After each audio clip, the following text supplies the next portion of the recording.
Your season of gathering has come. The Lord who promised seed time and harvest is faithful to bring His word to pass.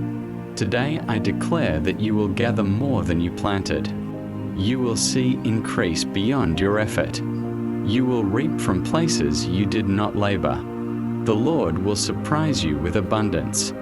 Father, I thank you for this harvest season. I thank you because you are not a man that you should lie. When you open the heavens, no one can shut them. When you command fruitfulness, no power can stop it. Today I decree that every seed sown in tears will return in joy. Every offering, every prayer, every act of kindness will return multiplied.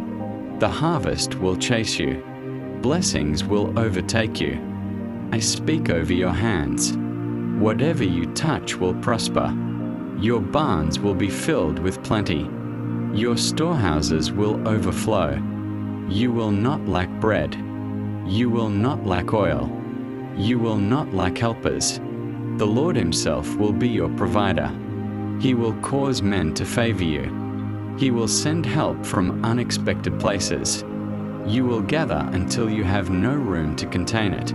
As it is written in Leviticus 26 verse 10, you will still be eating last year's harvest when you will have to move it out to make room for the new. This is your portion. New doors open. New opportunities come. Your season of lack is over. Your harvest has come. Rejoice and give thanks, for the Lord has remembered you. Amen.